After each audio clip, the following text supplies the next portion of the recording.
Books for beginners. Bad Books for beginners.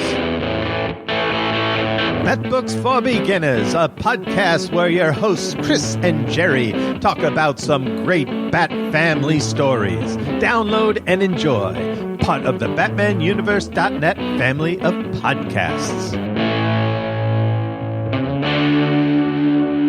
Bad Books for beginners. Bad Books for beginners. Hello and welcome to this edition of TBU's Bat Books for Beginners, episode 172. My name is Gerry. And I'm Chris. And we are your hosts. On Bat Books for Beginners, we will examine story arcs with Batman and related characters. We'll give you the historical background of the book, break down the plot and the art, and give you our opinions so you can decide for yourself if they're worth a read. Today's Bat book we're covering is Batman, 1 year later, face to face. Chris, tell us a little bit about this book. Thank you very much, Gerry. Hello, Bat fans. Thank you very much for downloading. Batman 1 year later, or Batman Face to Face, not to be confused with a song by The Who's Pete Townsend, look it up, kids, is a 192 softcover trade paperback that was cover dated September 2006 and had a cover price of $14.99. The book reprints the 8 issues of the 1 year later post-52 Batman story that crisscross between 4 issues of Detective Comics and 4 issues of the Batman title, starting with Part 1 in Detective Comics number 817, cover dated May 2006, and Part 2 in Batman number 651, cover dated the same month, and so on for the next 4 consecutive cover dated months, with the 7th chapter in Detective Comics number 820 and the 8th and final chapter in Batman number 654. The first 2 issues of the respective titles were cover priced at $2.50. The latter 2 issues were cover priced at $2.99. The individual issues appear to be available in Comixology. If you're interested in obtaining a hard copy of the story, I'd comparison shop. Just at a glance, it appears the individual issues can be found for less than the cover price. But to thicken the stew a bit, buyers should be aware that Detective Comics numbers 817 and 818 and Batman numbers 651 and 652 each have first and second printings with cover variations, with slightly different artwork and color backgrounds.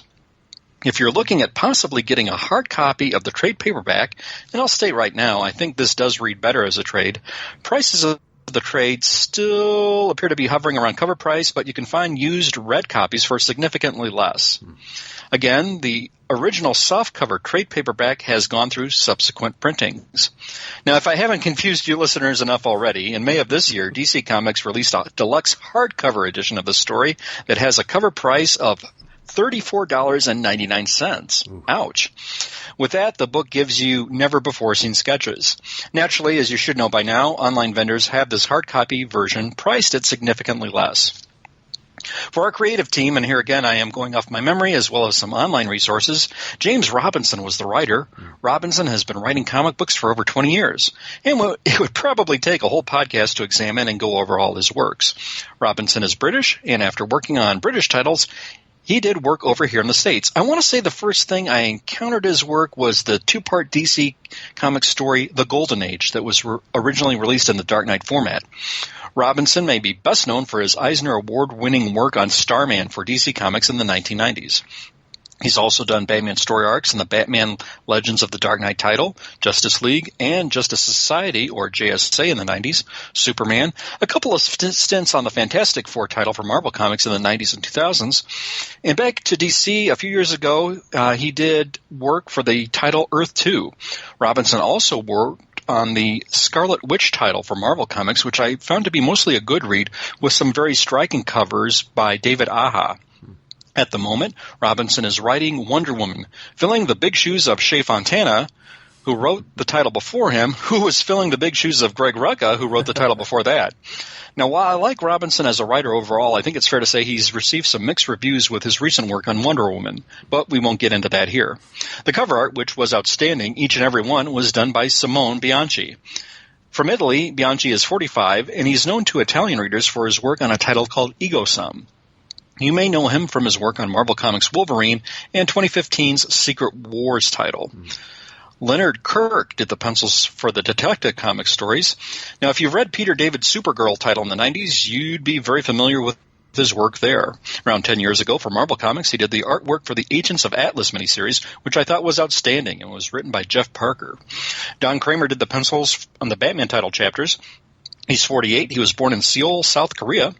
He's worked with Jeff Johns on JSA and did pencils on Wonder Woman when J. Michael Straczynski was writing the title about 6-7 years ago. One of the characters we're going to be talking about in this episode is Jason Bard. Jason Bard was created by Frank Robbins. He's a private investigator who was introduced in Detective Comics number 392, cover dated October 1969. He was a Vietnam War veteran who sustained a leg injury and walked with a cane, and he was an early love interest for Barbara Gordon. That was the pre-crisis. In the events of the New 52 a few years back, Jason Bard appeared in the Batman Eternal Mega Series. There he was depicted as a cop from Detroit, and he was one of the villains of the series who had a vendetta against costume heroes and their vigilantes due to the death of his partner/lover. In this story, I'd say he's depicted somewhere in the middle, and we'll get into that later. Over on Amazon.com, this currently sits at a 3.5 out of 5 stars based on 31 reviews, and with that, I'm going to hand it back over to you, Jerry. Well, thanks, Chris. So we're going to talk about this story after a few messages from our friends.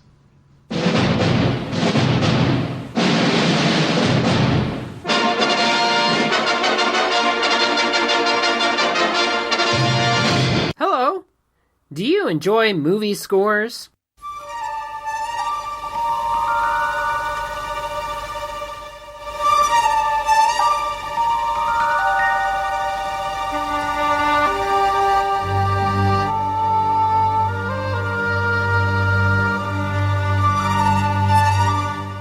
Do you like science fiction?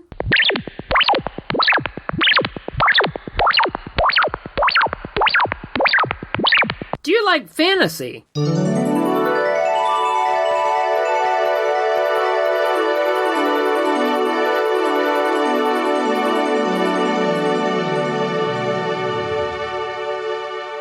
And do you like movies? Everything's under control. Situation normal. What happened? Had a slight weapons malfunction, but everything's perfectly all right now. We're fine. We're all fine here now. Thank you. How are you? Well, I have a podcast for you. Soundtrack Alley. It's a podcast where I take you on a journey through the time of my childhood and beyond to give you a glimpse into the world of movies, science fiction, fantasy, and other films that touch me on a personal level. You'll also enjoy interviews from film composers from famous movies from the past or even current times. Enjoy the interaction I have with guests on my show every so often, and check out other shows that share and guest spots. So sit back, relax, and let the soundtrack world wash over you, and check out Soundtrack Alley. You'll love it.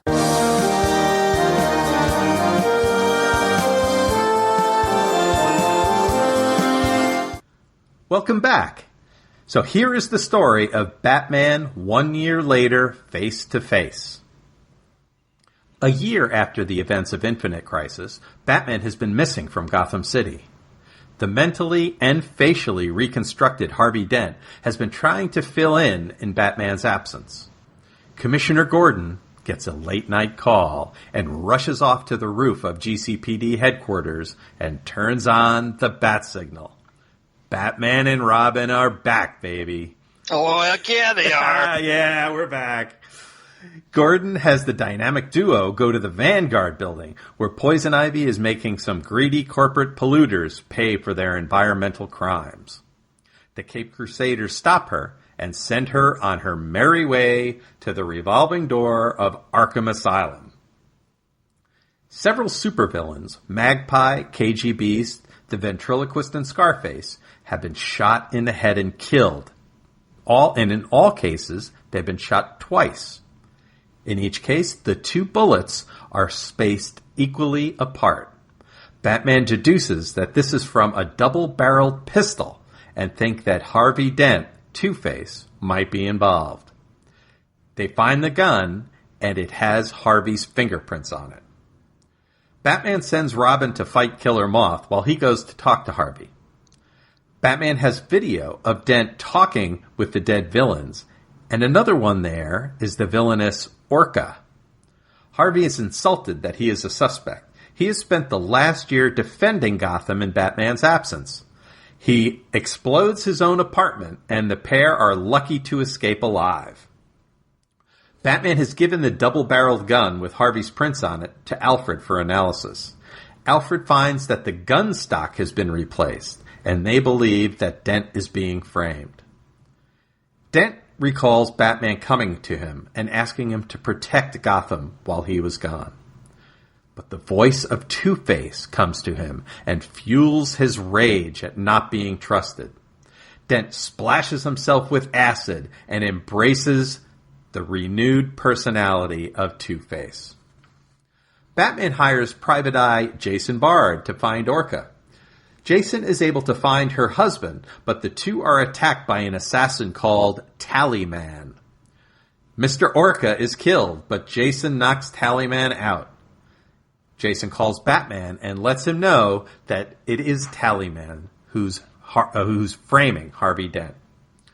The Cape Crusaders find the dead Orca in the Gotham sewers, killed the same way the others were. Harvey Dent is on the news as the newly disfigured Two-Face. He has taken over the Gotham Zoo. 4 cops are dead. He's released the animals except for a male and female of each, like he's making an ark. Batman and Robin go to the zoo and fight Two-Face. He threatens to kill the endangered pair of Siberian tigers. Dent flips a coin, and the tigers are spared. Dent is able to escape. Batman gets the info from Jason Bard and goes to Arkham. He realizes that the one that has framed and made Harvey Dent insane is the imprisoned Warren White, not the one known as Heisenberg. Just kidding. That's Walter White. This one is Warren White. He's the great white shark.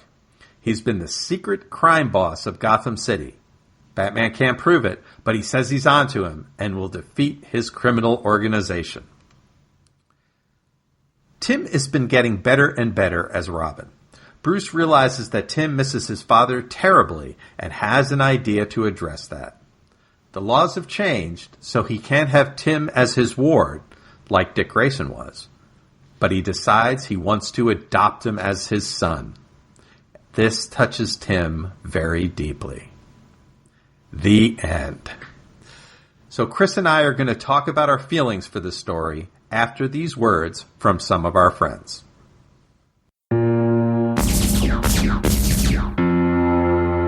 Trekker Talk,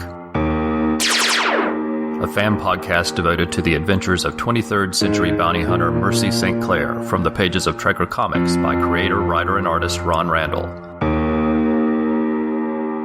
I'm Darren. And I'm Ruth.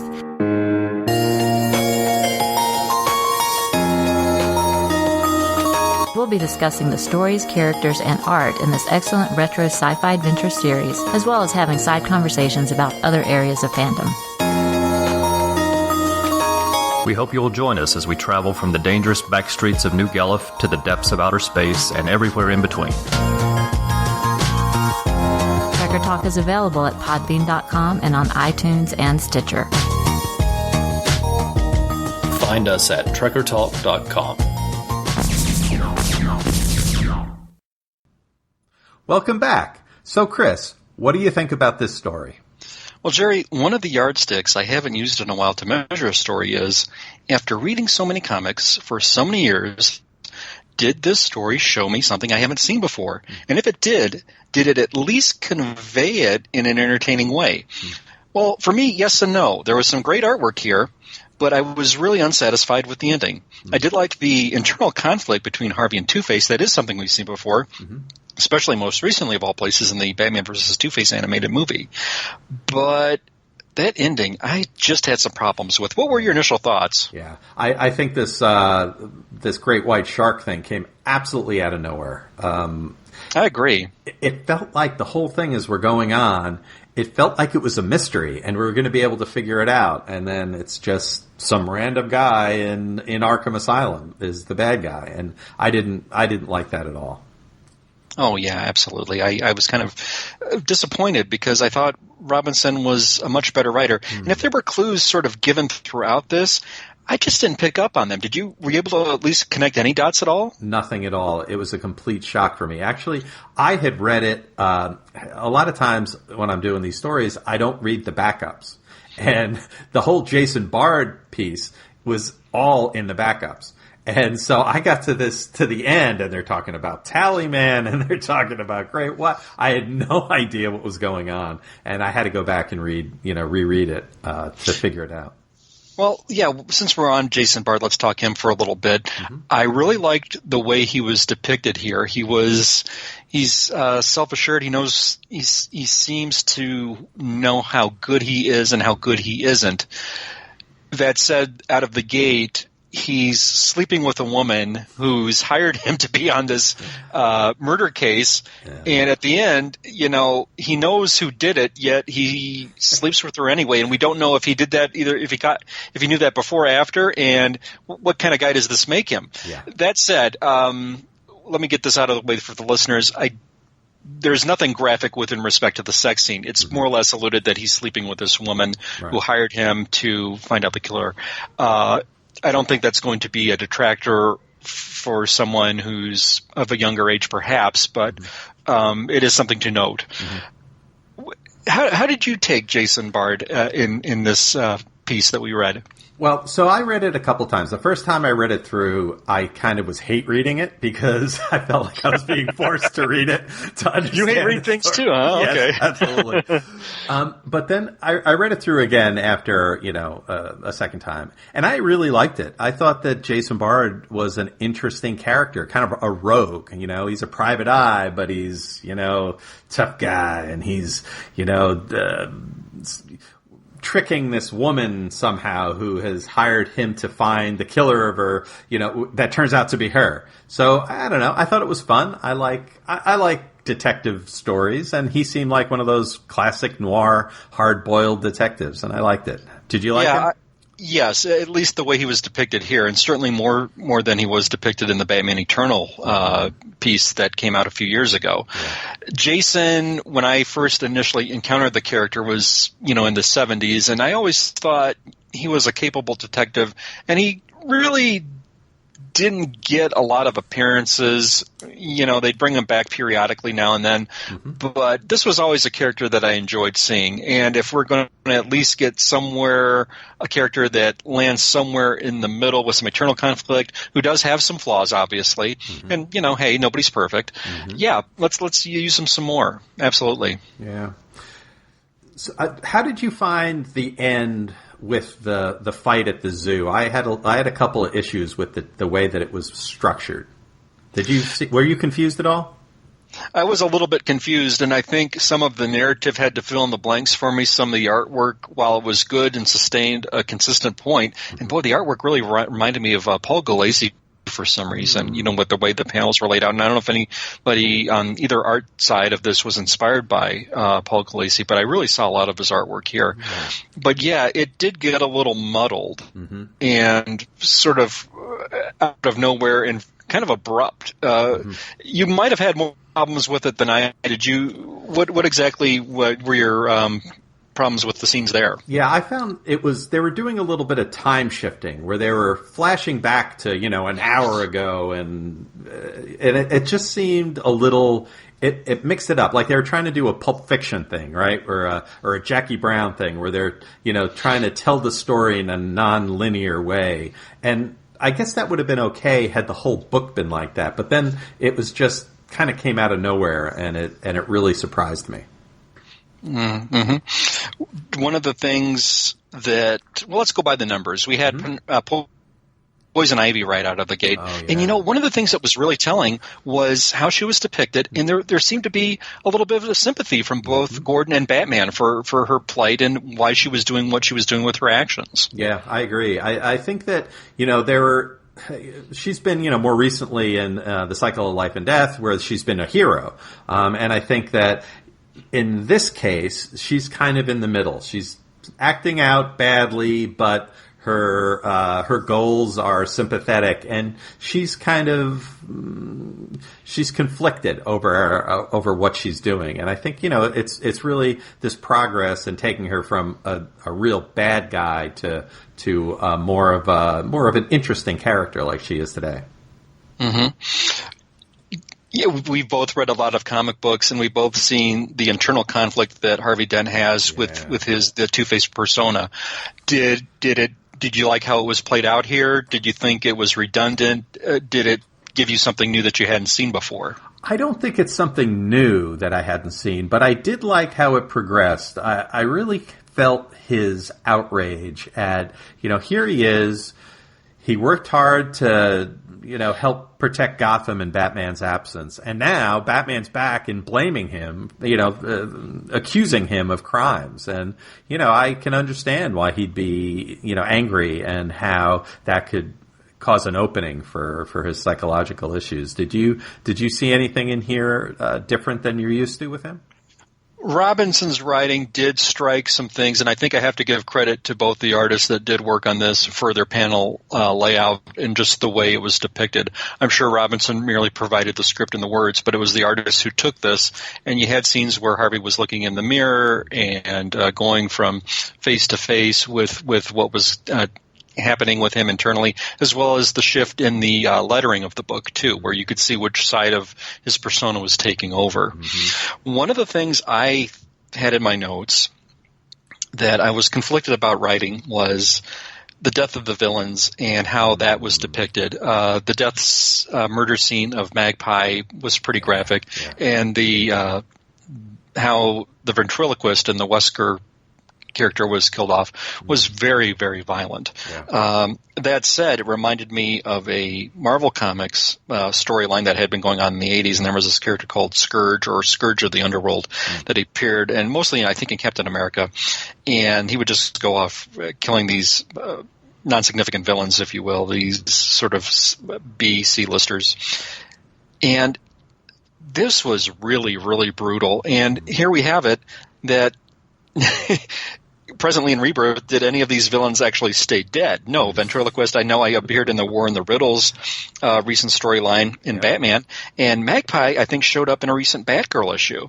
Oh, really? So we have different versions of Orca and the KG Beast running around, too, I think, in Rebirth. So these deaths, as graphic and brutally as they were depicted, really didn't stick. It did, in a way that kind of really didn't sit well with me. And in fact, I had totally forgotten that these characters were killed off here. And just did the depiction of the violence and brutality affect you in any way with how it was in this story? Well, Magpie was kind of strung up, and it looked like she had been maybe tortured a little bit. I didn't have as bad a reaction of it here because it kind of, we didn't see it happening. We just saw it post, you know, after it had happened, and there wasn't, you know, it was over quickly. It was only a couple of pages where we really talked about that at all, or that was depicted. I could see that somebody could be really sensitive. You know, we talked in this podcast before about when Black Mask was torturing Steph Brown, and you know how much we really hated that. This isn't to that level, in my opinion. This is much less affecting than that, but still, you know, could be a problem for more sensitive readers. Yeah. Gerry, I cheated and looked in your notes ahead of our recording. One of the points you brought up was an excellent one. It was the scene with Batman and Harvey Bullock, and I just wanted to make sure we gave that, did a note of time to that, because there was a great exchange on the rooftop, and there was some issues of trust between Batman and Harvey that had gone back quite a ways, and I really liked the thoughts you had. Can you kind of elaborate on your take on the Harvey Bullock character in this series? Yeah, Harvey Bullock is always a conflicted character. Sometimes he can be a good guy, sometimes he can be a little compromised, but I always root for him, even when he's weak. I always want him to be a good guy. And he seems like he really wants Batman to like him, but Batman can never really go there. He's a little cool to him, and but in this story, he really is looking for Batman to. He's trying to make his case to Batman, and Batman says, "Okay, from here on, we're going to have a clean slate." And I really like that. I felt that was satisfying to me. Are you a Harvey Bullock fan? Not as much as you, but I do appreciate and respect the character. I think, this was interesting. I liked that we got to see a side of him, and I have a more appreciation for the character now that I read this particular piece that I initially had, and I have to confess I had forgotten about. I think the only time we've really touched upon the Bullock character is more or less here or there. There was a little bit more in the 80s when we got a little bit into the character's background. We got some stuff, I think, with the 90s with the pairing with Montoya, but yeah, this made me appreciate the character a lot more. Here's a question for you, though, Jerry. You bet. When this initially came out, this tied in with both Batman and Detective Comics. So in order to continue reading the story, if you were around in 2006, you'd have to buy Batman and Detective. And I remember back in the 80s, DC did the same thing where you had to buy both Batman and then 2 weeks buy Detective to get the story. Do you think that the DC editorialship or publishing ship is correct in that Batman readers will get both of these titles, or do you feel like, as a reader, they should just keep a Batman story and a Batman title and Detective and not cross over like they did? I'm okay with the crossovers, especially when it's only, I guess in this case, 8. No, this was 8 issues. I buy them both now. I don't have too much of a problem with it. I think at least it gets you through the story, right? Because I guess were these monthly at the time? Yes. So I guess you'd get a piece of the story every 2 weeks. I'm okay with it. I don't think that's such a big deal. I thought that the problem here was much more that because of the nature of having to have it in these 2 separate books and, having a backup, that there was a lot of unnecessary filler in here. There was a couple of pages where there was a fight with Scarecrow. There was Robin fighting Killer Moth. It had nothing to do with the story, but, and even in a way, the Poison Ivy piece, as good as they were individually, they didn't really serve the story as a whole. And that's a little bit more of my problem with this than the crossover. How about you? First off, hey, shout out to Stella and the Batgirl to Oracle podcast. Hey, there's a Killer Moth appearance here of this book. So, yeah, hey, I didn't know if you were aware of that, so I'm sure she's got it, though. But, yeah, it did feel, I hate to say it, I did feel padded. And, that's the one thing, one of my gripes with modern comics is, and when I say modern, I'll say when we got to this era where they're concerned with filling enough material for a trade paperback, and you can feel that it is like that. Yeah, this should have been, in my opinion, they could have easily have done this in 6 issues instead of 8. I agree. It was really excessive. There were some little nice touches, though. I have to give credit to. Robinson did give a shout out to Irv Novick. I think Novick was mentioned as a location for an alley or some type of local venue, and that was a good touch. There was a new officer in the GCPD called Officer Harper, which I thought that was. I wish we saw more of her. Yeah, I do too. They did do a shout out that she is apparently the grandniece of Jim Harper, who was the original Guardian, which was a Jack Kirby creation. Yeah, I really like when writers of comics do that sort of thing. That was really, really good. Were you a fan of Guardian? I know they brought him back in I want to say there was like a Guardian who ran around Metropolis in the Superman titles around the 90s and 2000s, and then he sort of got with this character called Double X and this some kind of project, and I kind of wish he more or less stayed to the streets instead of being confined to there. I do like them. I think they brought the character back, and I think I could be mistaken. I think on the Supergirl TV series, Jimmy Olsen has adopted the Guardian character as a superhero persona.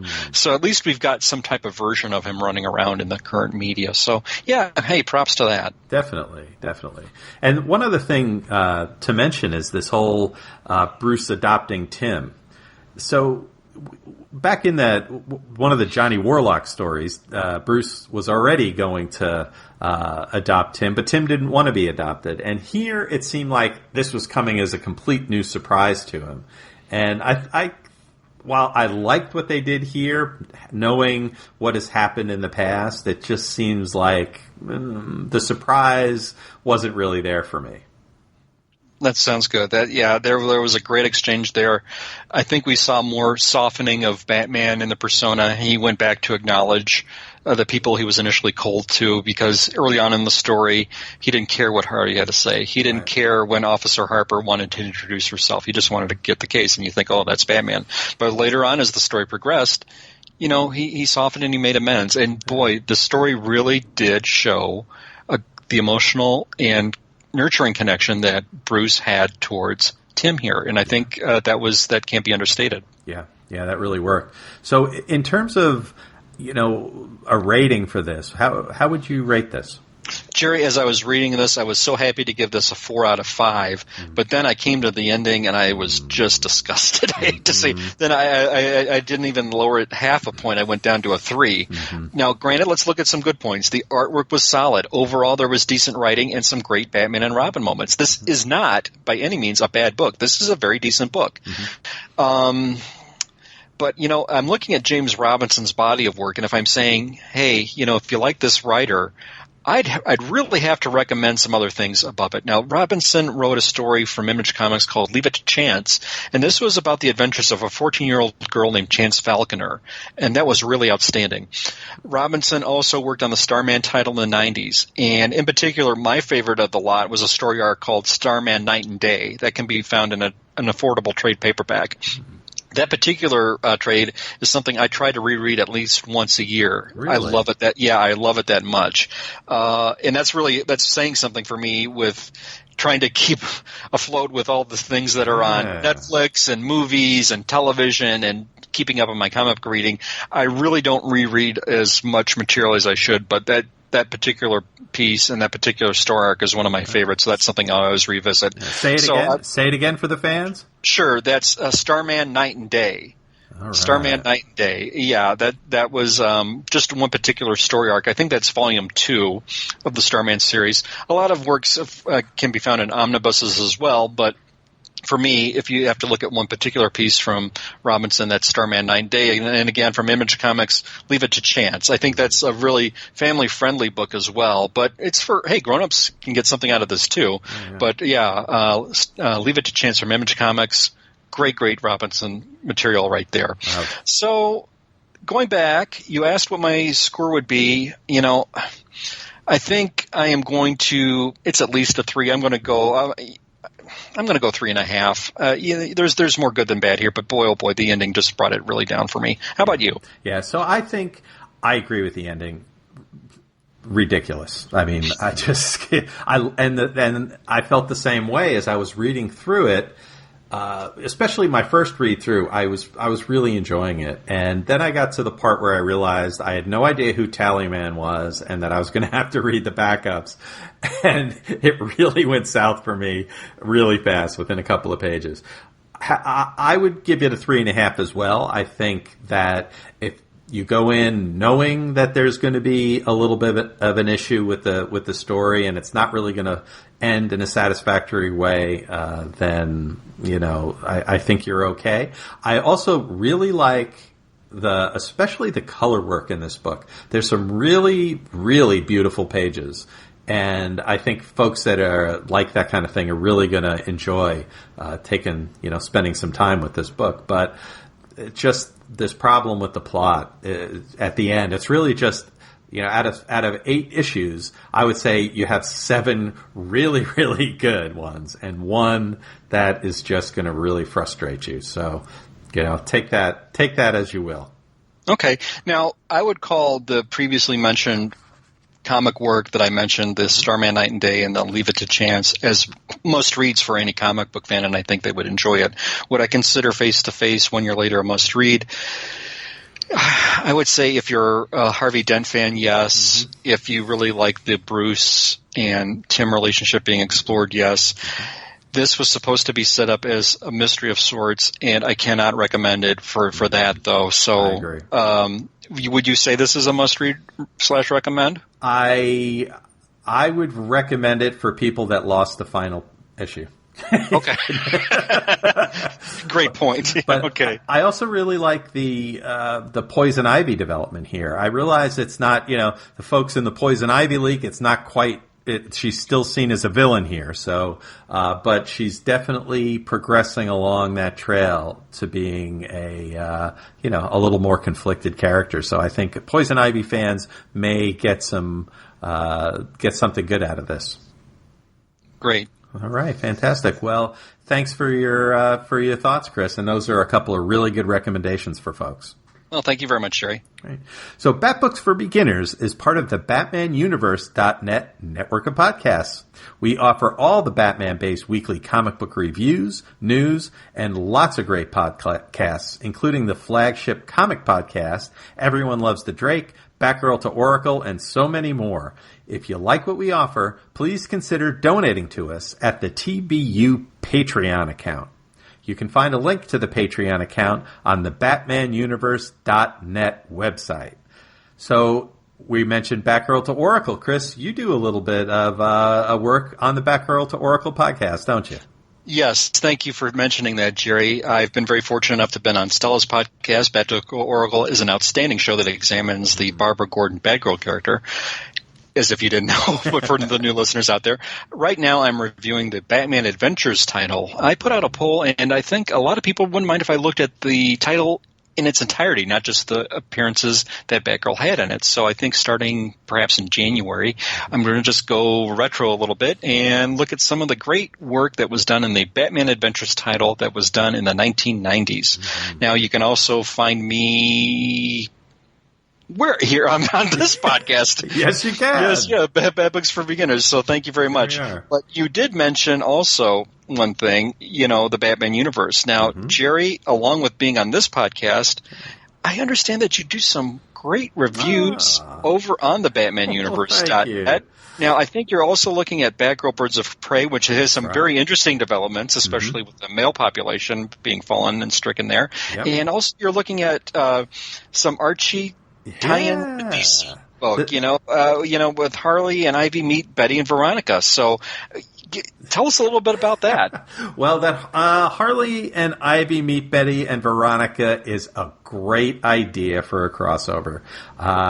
Just not 100% on board with what's going on there, but it's definitely something interesting. There's a lot of crazy stuff going on in the Archie universe, and for folks that do like a little darker stuff, there's some Archie horror, which I've been really liking. So, I think overall it's worth checking out, but unfortunately, Harley and Ivy meet Betty and Veronica, that hasn't been doing it so far for me. I see. Well, one thing you did mention, too, that you can find me on Twitter at BT on Batbooks. Gerry, can the listeners find you on Twitter as well? Yes, they sure can. You can find me at Professor Frenzy on Twitter, where I cover my favorite DC books. I do some Dark Shadows. I do some indie comics. And Chris and I, who you can find on Twitter as well, can't you? Yeah, we like to live tweet during the MeTV Saturday night block. I usually get on board around when Wonder Woman starts. That's at 6 p.m. Central Time. And then we go over and live tweet during Svengoolie. I try to stay for Batman. Star Trek, I get about halfway through, and then I tend to fall off a little bit. But, it's a lot of fun, especially with just the interesting, hilarious tweets that people do live tweeting during the show. You can really get on board on this, folks. It's a lot of fun. Definitely is. And one of our friends from Clinton Robeson from Coffee and Comics podcast, he's been and he's also been doing some work on the BatmanUniverse.net as well. So he's been over there doing Svengoolie too. Yeah, and I'm glad you mentioned him because he was one of the people that gave us a nice like and retweet over on Twitter. And while I'm at it, let me keep going there. So if you want to find Clinton, he's at Coffee and Comics over at Coffee and Comics blog. We also heard from Real Comics at Real Comics, Sterling Britton at SBritton93, The Batman Universe. Hey, thanks, guys. At Batman Universe. Keep on going here. We also heard from Nethead at Nethead, Reggie at Reggie, Comics in the Golden Age at Comics in the GA, Jim at Canada Daredevil, Kristen Clark at Chris Doodle 79. Hey, thank you very much. Thanks. Yeah, Jeff Hunter at Jeff 34911-855.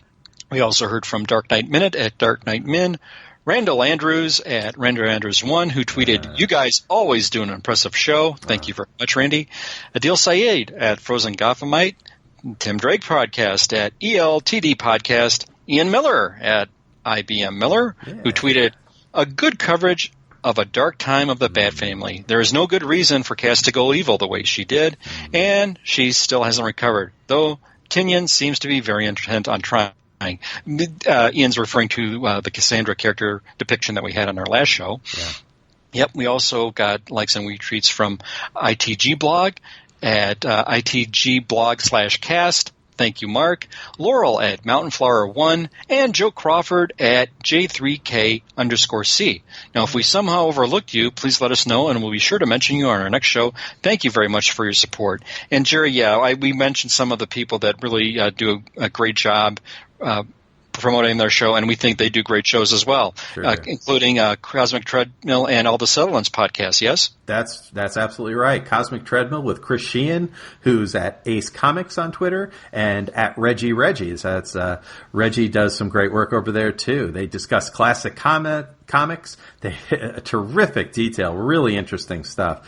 And Reggie also does a radio show on Mixler, where he covers some funk and some old school hip hop and stuff that's really a lot of fun. And also the Sutherlands, of course, as Chris mentioned, who do Warlord World, Xenozoic, Xenophiles, and Trekker Talk podcasts. So they're terrific. Their podcasts are always terrific. Now, one of the things, Chris, you mentioned Randy Andrews gave us a shout out. Now, I understand that you've done a project with Randy. Yeah, thanks very much for bringing it up, Jerry. I really appreciate it. Now, that would be the Soundtrack Alley podcast. Again, Soundtrack Alley. That's with Randy, and Randy had a very special guest on his most recent podcast that's available now. He had Alexander Shebel on, and boy, this fella is a talented artist who really did some great composing work, and he did it for a Batman storyline from the 1970s that was called The Bat Murderer, where Batman seemingly murders Talia al Ghul. And I really hope you check out this podcast. I had a great time being a guest on Randy's show, and I was very honored to be on the same podcast as Alexander Shebel, a very, very huge musical talent. Thank you very much for bringing that up, Jerry. Yeah, I can't wait. I've got it all loaded up on my podcast, and probably after I hang up here, I'm going to go listen to it. So thank you very much. I appreciate it. Well, thank you, everyone, for listening. That's all we have for today. Please join us. I believe this is our next episode is going to drop next week. So Chris and I will cover Catwoman 1 year later. My name is Jerry. And I'm Chris. Thank you for listening to Bat Books for Beginners.